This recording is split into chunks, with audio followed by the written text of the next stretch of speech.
Now, and what, sometimes a challenge to institutional discrimination is where somebody might say, well, sure, we've got, these 10 Chinese guys locked up in the jail, but look, there's long-haired Larry over there. He's white. We put him in jail too, okay?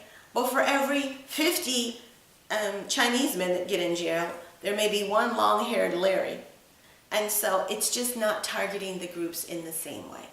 That's one example of institutional discrimination. Now, other ways that discrimination plays out, it plays out in people being blocked from being able to move up. That's what we call the glass ceiling. The glass ceiling is this invisible barrier. It's like you can look up and you can see, wow, there are opportunities for advancement. But every time you try to move up, bam, bam, bam.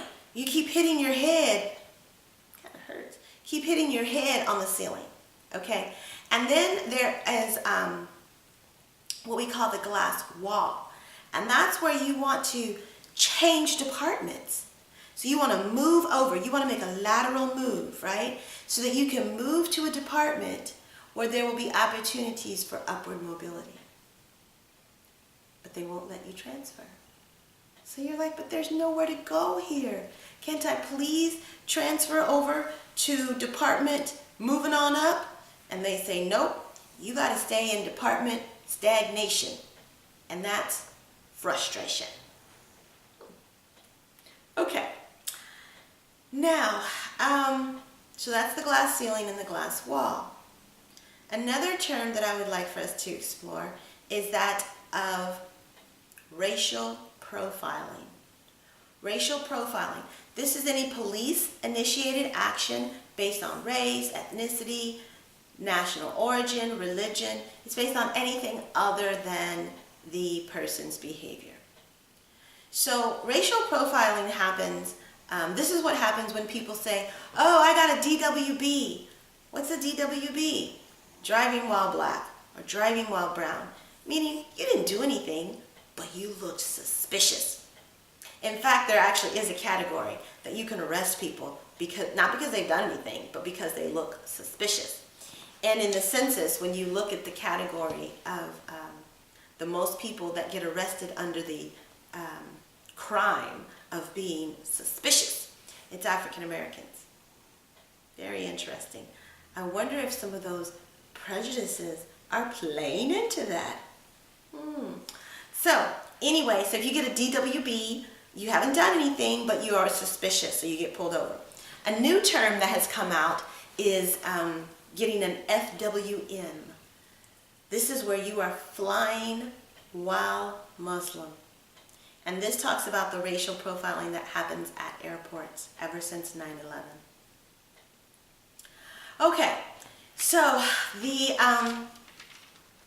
next term that I'm going to talk about is the self-fulfilling prophecy. The self-fulfilling prophecy. And this suggests that the expectation or prediction of a behavior actually becomes the cause of a behavior. In other words, people tend to live up to how they've been labeled, whether that's a good label or a bad label. All right, so I like to give the example along gender lines. And I like to give the example of good guy Gary and doubting Deborah. So let me tell you their story. Good guy Gary was a good guy. He really was. And he sincerely loved his girlfriend, doubting Deborah. But the problem was that doubting Deborah was always, yes, doubting. She was always doubting whether good guy Gary was really a good guy. You see, her mother, her aunts, her sisters, everybody had told her over and over and over that all men are liars, all men are cheaters. So she had internalized that message and she believed it. So she kept expecting good guy Gary to cheat. And because she kept expecting it, she kept treating him as though he were cheating, even though he wasn't. So for example, she might be talking to him on the phone and then, his other line clicks in and he says, I gotta go. I'll call you right back. It's my mom. oh, sure, it's your mom, sure. And it really would be his mom. Or maybe she follows him because she thinks that she's going to catch him cheating. And then he sees him hugging a woman. Aha! I knew it. I knew it. And that's actually his cousin who just came in town. First cousin. You can marry your second cousin. So first cousin, who's like a sister. He wasn't trying to pick her up. So, and then he said, you know what? I'm going to be gone. I'm going to be over at my friend Jack's house. We're going to be doing some studying, and then we'll probably play some video games. And so she's like, yeah, I bet. And sure enough, he went to Jack's house, studied, and then they played some video games. Poor good guy Gary, he didn't know what to do. He loved Brenda. Well, actually, if he loved Brenda, that would probably be a problem. Since I think I started this story by saying it was Deborah, doubting Deborah. So, he didn't love Brenda. He loved Deborah, okay? And he just didn't know what to do about her always doubting him. So one day he was sitting by himself, looking sad and lonely at the bar, and Seductive Sue came up and said, hey there, good guy Gary. I see you sitting here looking all sad. Give me your phone and I'll give you my number and you can call me for a good time. I can make you feel better.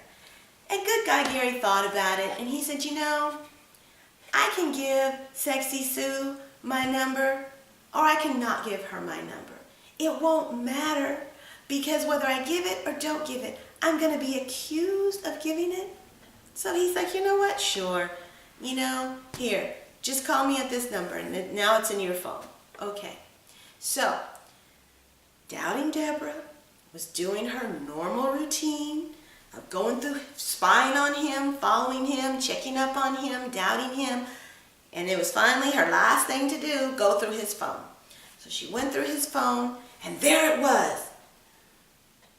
1-213-555 Sexy Sue. Yes, I knew it. I knew it. Mama was right. Grandma was right. Auntie was right. All men are liars.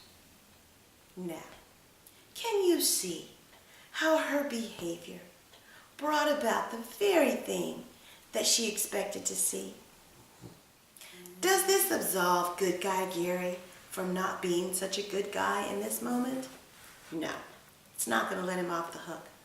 But sometimes we can push and push and push until a person just finally says, you know what, it's too hard. And they go ahead and do that worst thing that you expect them to do. So if you want to see good, expect good and treat them like good and then see what happens. And if they let you down, then you'll know. You got to give them the boot. Move on to the next person. But if you're in a relationship and you have to chase the person, you have to follow the person, and you're constantly doubting the person, that's no good. That's no good. Be free. Find real and lasting love. First and foremost, for yourself. Okay. I think that I am just about done here. Just a few more things. We've got the 1964 Civil Rights Act, which prohibited discrimination in public accommodations and publicly owned facilities on the basis of race, color, creed, national origin, and gender. And this whole race thing that we started with talking about, one of the reasons that the government collects data on race has to do with the fact that we want to make sure that civil rights violations are not taking place. And so we keep tabs on who we've got in the country, how many, so that we have a way of tracking what people may be experiencing. And then we have our next term, affirmative action, and these are positive efforts to recruit minority group members, okay, for jobs, promotions, and educational opportunities. Then we have exploitation theory as outlined by Marx, explains that racism keeps minorities in low status positions, okay? And we know that this is rooted in the conflict perspective, right? Exploitation, haves, have-nots, those are all things that are about conflict.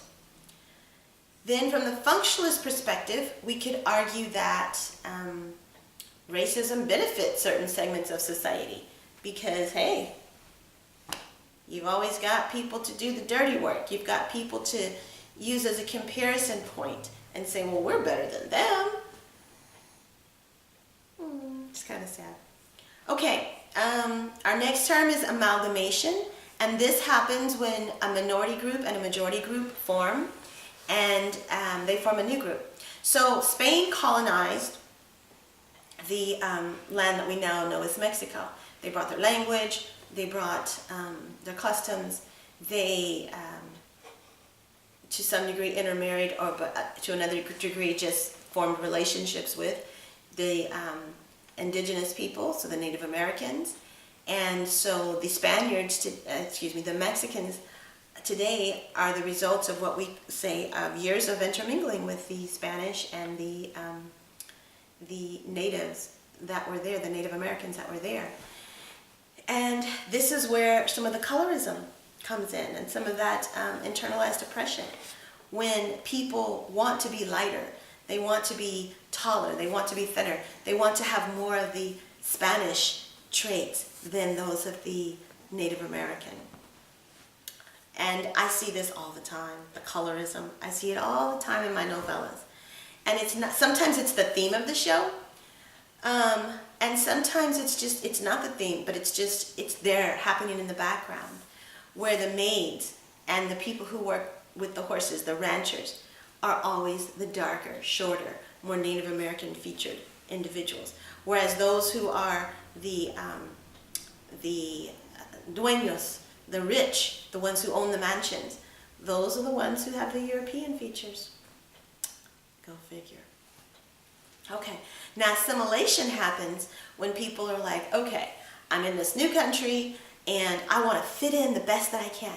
I want to lose those aspects of my culture, my heritage, my language, maybe even my looks to fit in. And that's called assimilation. So A plus B plus C equals A, where B and C are trying to say, hey, I want to be a part of the A group. And then we've got multiculturalism, and this is when all groups are valued, And it's like, you don't have to try to be A, you can be who you are. So A plus B plus C equals A plus B plus C, because we all have a space. We're not there yet, but that's the goal. And then finally, genocide and expulsion both serve to eliminate minority groups.